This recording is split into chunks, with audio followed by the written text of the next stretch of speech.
नमस्कार, मैं हूं संजय और आपका फिर से वेलकम करता हूं मेरे इस यूट्यूब चैनल जिसका नाम है एस्ट्रो संजय पीठाधीश में। श्राद्ध पक्ष की अष्टमी यानी कि 14 सितंबर 2025 को महालक्ष्मी माता का जन्मोत्सव है। जैसे कि हमने आपको हमारे पुराने वीडियो में भी इसके कई विधान बताए। अब एक विधान नया है। आप अगर कुछ नहीं कर सकें तो आप उस दिन लक्ष्मी नारायण की मूर्ति तस्वीर के सामने या लक्ष्मी जी के मंदिर में जाकर कम से कम 16 बार कनकधारा स्तोत्र के पाठ कीजिए।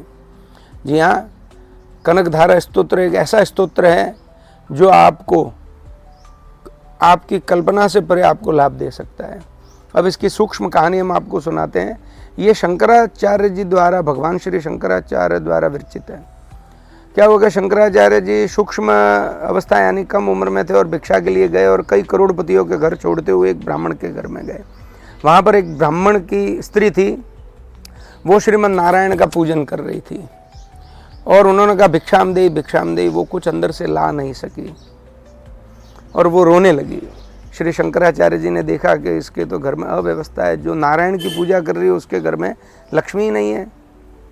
तो वो जो स्त्री थी वो रोने लगी और नारायण से प्रार्थना की कि आज मेरे घर के बाहर कोई व्यक्ति आया, मैं उसे दान पुण्य भी नहीं कर सकती।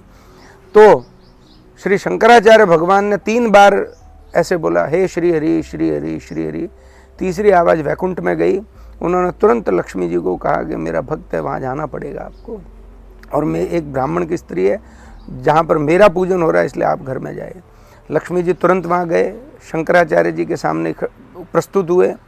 भगवान शंकराचार्य जी ने निवेदन किया कि इनके घर में प्रवेश करो। लक्ष्मी जी ने कहा इसके प्रारब्ध में ये लिखा हुआ है, मैं इस घर में प्रवेश नहीं करूँगी। इधर वो स्त्री थी, वो रोने लगी और जितने में एक सूखा आंवला जो उसके घर में पड़ा था वो बोल पड़ा कि मुझे दान में दे दीजिए।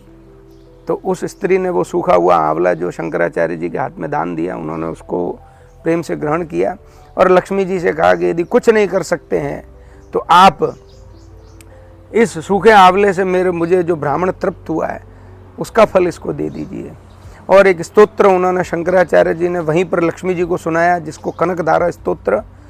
वो शंकराचार्य जी के आंख में से भी आंसू, इस स्त्री के भी आंख में से आंसू, रोते रोते वो स्तोत्र गाया, जिसलिए उसको कहते हैं कनकधारा स्तोत्र।